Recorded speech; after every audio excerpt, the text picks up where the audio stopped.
Greetings, my dear students. How are you? I hope you all are fine and you all are doing your work regularly. My dear students, in this video we will discuss exercise 1.3. The statement of the first sum is write in decimal form and say what kind of decimal expansion each has. And we have to find all these parts put in decimal form and we have to tell which kind of decimal expansion each has. Okay, so the first part is solution of first sum. First part, 36 by 100. When we put in decimal form, the answer will be 0.36. And my dear students, the decimal expansion terminate after two places. Decimal के दो places को terminate हो गई, means रुक गई है, तो ये क्या हुई? Terminate decimal expansion. तो आप यहाँ लिखोगे terminating. ये terminating है ना? ठीक है? Second part. Answer, second part है 1 by 11. When we divide 1 by 11, the answer will be 0.090909 and so on. Here the decimal expansion is not terminating, it repeats again and again. It is recurring है ना, and it is not terminating. It means ये चल रहा है decimal की बात और दो ही नंबर बार बार रिपीट हो रहे हैं 0909. तो ये क्या है? रिक्यूरिंग फॉर्म है. आप इसे लिखोगे 0.09 बार. यही हुआ. अब इसे क्या लिख सकते हैं? This is non terminating and repeating form है ना, एंड रिपीटिंग और recurring as you wish. We can write anything. The two words are synonyms with each other, repeating and non-terminating. The third part is 4 into 1 by 8. Third part क्या है? 4 into 1 by 8. 8 4s are 32 और 1 33 by 8. 33 by 8. ठीक है? When we divide 33 by 8, the answer will be 4.125. Now my dear students, it terminate after 3 places. Decimal के 3 places के बाद रुक गया, आगे नंबर ही नहीं है, तो ये क्या है? Non terminating. तो ये कौन सी डेसिमल एक्सपेंशन है? Non terminating.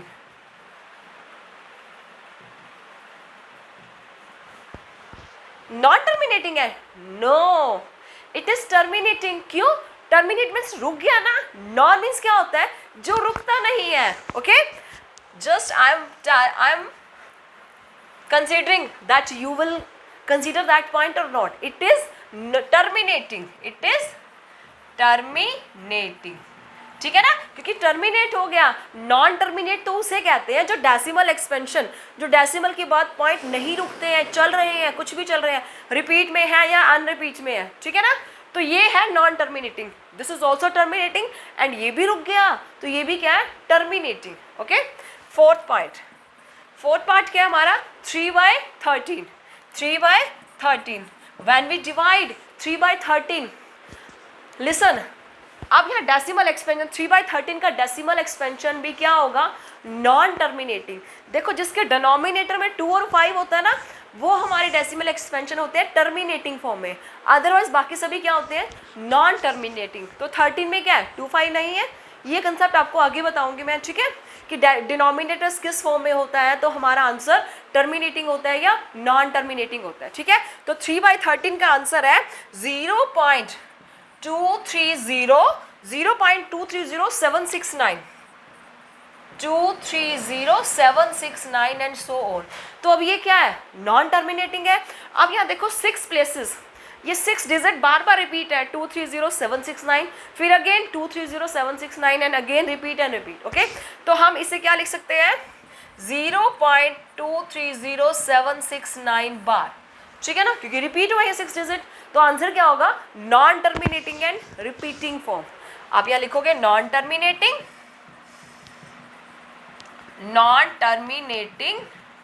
And repeating.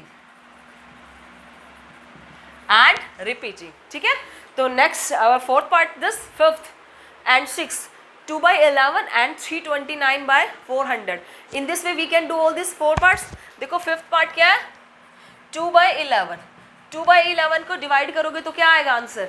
Yes, 0.1 181818 and so on. तो इसका आंसर क्या है? देखो डेसिमल के बाद 2 ही प्लेसेस रिपीट हो रहे हैं बार बार, टर्मिनेट नहीं हुआ ना, it is non terminating and recurring या रिपीटिंग फॉर्म। तो यहाँ लिखोगे non terminating and recurring form. Okay, next 6 part 329 by 400। इसका आंसर क्या है? When we divide all this ना, the answer will be 0.8225। अब देखो ये क्या है, डेसिमल के 4 प्लेसेस के बाद ये रुक गया, तो इसका आंसर क्या हुआ? Yes, it is terminating. इसे कहेंगे ये क्या है? टर्मिनेटिंग। अब रिपीटिंग की तो बात ही नहीं आई, क्योंकि जो रुक गया फिर रिपीट या नॉन रिपीट कैसा हुआ? कुछ भी नहीं हुआ, सिर्फ टर्मिनेट है, तो सिंगल टर्मिनेट आएगा। जब नॉन टर्मिनेट होता है तब 2 टर्म्स आती हैं, रिपीटिंग और नॉन रिपीटिंग। ठीक है, अब जैसे ये नॉन टर्मिनेट था, अब देखो 2 ही नंबर रिपीट है, तो नॉन टर्मिनेट के साथ क्या आएगा? Repeating form. In this way we have to do our first sum. Clear?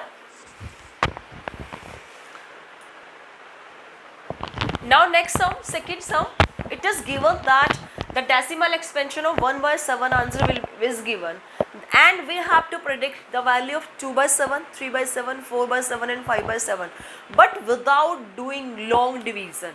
हमें लॉन्ग डिवीजन नहीं करनी है, विदाउट डिवीजन हमें इनके आंसर्स बताने हैं। ठीक है, so let's start this sum. 1/7 की वैल्यू गिवन है, and in this way we have to find the value of 2/7। ठीक है, डिवीजन नहीं करनी, इसे 1/7 की हेल्प लेनी है। कैसे लेंगे हम हेल्प? तो 2/7 को हम लिख सकते हैं 2 क्रॉस 1/7, ऐसे लिख सकते हैं ना 2/7 को, 2 क्रॉस 1/7। तो 2 क्रॉस 1/7 की वैल्यू रख दो 0.142857 बार। ठीक है, अब इसकी मल्टीपल 2 से करोगे, the answer will be this. तो 2 से मल्टीप्लाई करो, 0.7 2 14 का 4 कैरी आया 1, 5 2 10 और 1 11, 8 2 16 और 17 और एक 5, 4 2 8 and 2 1 2। The answer will be 0.285714। ठीक है, अब हमने डिवीजन नहीं की, विदाउट डिवीजन हमें इसका आंसर निकाला। Next sum, third part, we have to find the value of 3/7। Same as, तो हमें क्या करना है? 3 क्रॉस 1/7। तो 3 क्रॉस 1/7 की वैल्यू है 0.142857। ठीक है, हमें क्या करना है?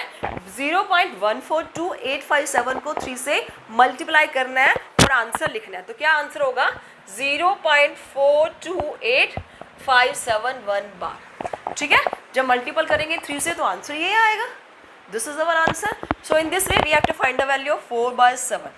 4 क्रॉस 1/7, 4 क्रॉस 0.142857 बार। ठीक है, तो अब इसकी मल्टीपल 4 से करोगे तो आंसर क्या आएगा? 0.571428 बार। ठीक है, तो वही से हमें डिवीजन नहीं की, without any long division we have to find this values. Okay, so in the same way we can find the value of 5/7, 6/7 also. ठीक है, तो आपका प्रेजेंटेशन वे सेकंड सम का, in this way you have to do your second sum. Is there any doubt? Then you can comment me.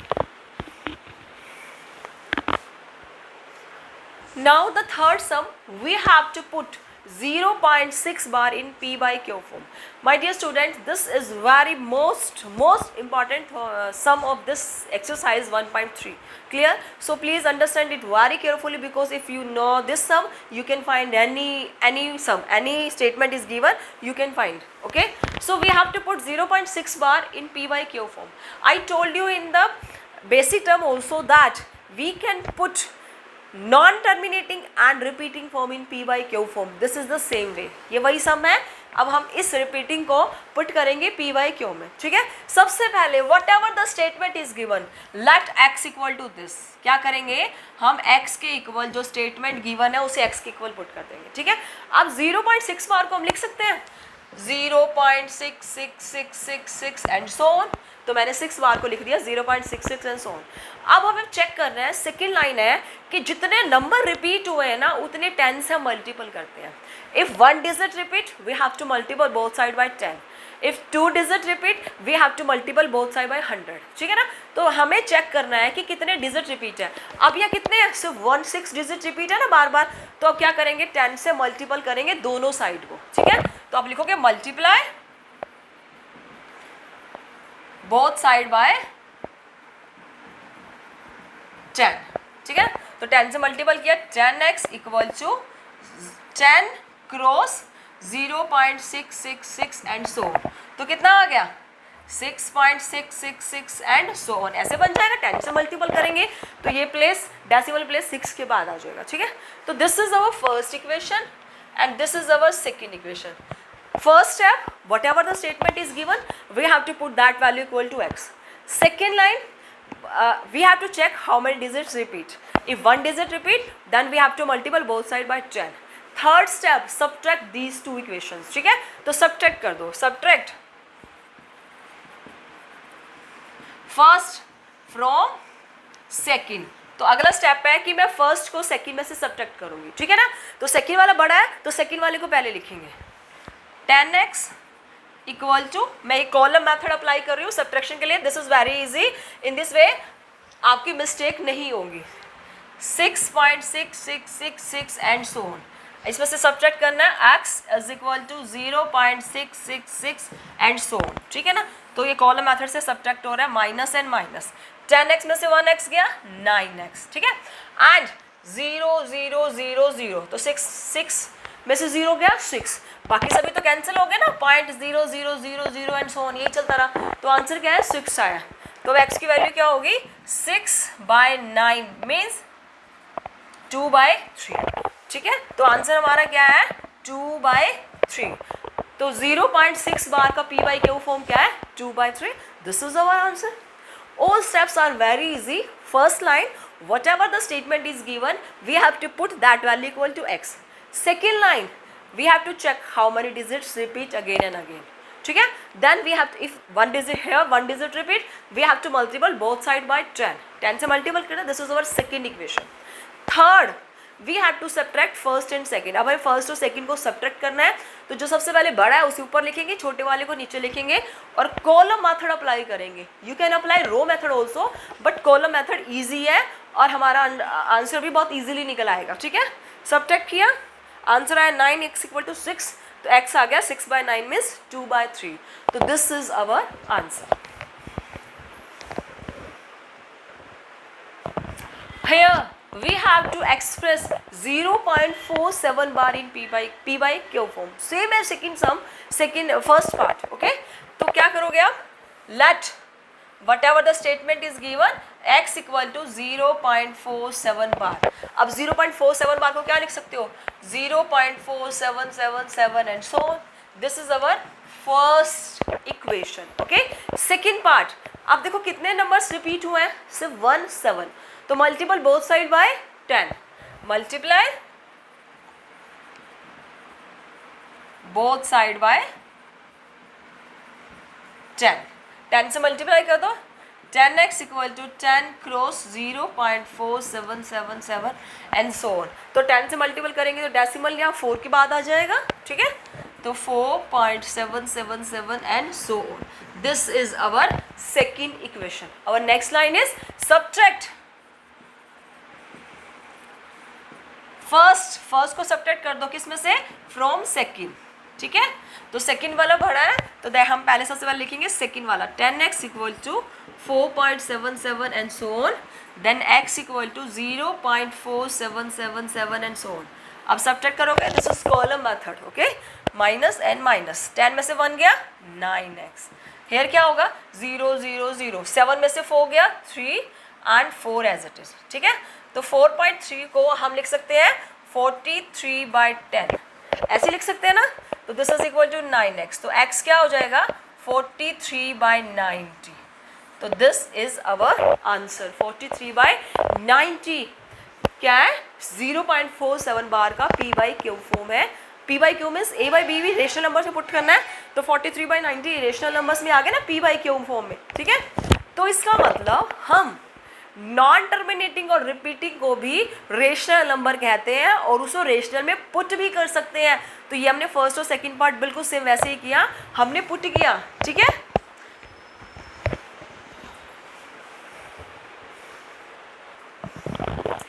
Now the third part is we have to put 0.001 bar in p by q form.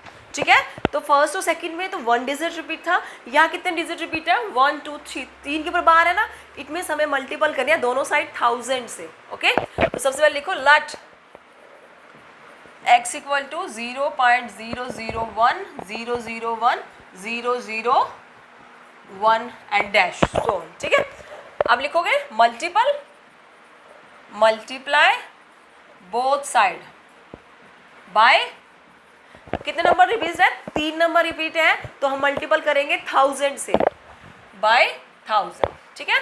This is our first equation. 1000 से multiple करोगे 1000x equal to 1000 cross 0.001001001 and so on, ठीक है। तो ये हमारा हो गया second equation. Same step, अब हमें क्या करना है, दोनों को सब्ट्रैक्ट करना है। Subtract first from second, subtract first from second, तो सब्ट्रैक्ट कर दो 1000x, हम कॉलम मेथड अप्लाई करेंगे। 1000 से मल्टीपल करोगे, इसकी 3 0 है तो डेसिमल 1 2 3 यहाँ चला जाएगा, ठीक है। मैं डायरेक्ट लिख रही हूँ यहाँ 1.001001001 एंड सो, नीचे हो जाएगा x equal to 0.00100 and so on. Subtract करो, 1000 में से 1 गया 999 x इक्वल टू 1 पॉइंट, ये सभी तो 0 हो जाएंगे ना, तो 1 रह गया, ठीक है। तो x क्या हो जाएगा 1/999, दिस इज आवर आंसर, ठीक है। So in this way we will do our all 3 parts. First step, whatever the statement is given you have to put equal to x. Second step, you have to check how many digits repeat again and again. Okay, if 1 then multiple both side by 10, if 3 then multiple both side by 1000, if 2 then multiple both side by 100. Okay, third step, we have to subtract first and second equation. Last line, we can find the value of x easily. So you have to apply only 4 steps and we can put any non-terminating repeating decimal expansion in p by q form. That's it my dear students. If there is any doubt then you can comment me in my comment box. Thank you.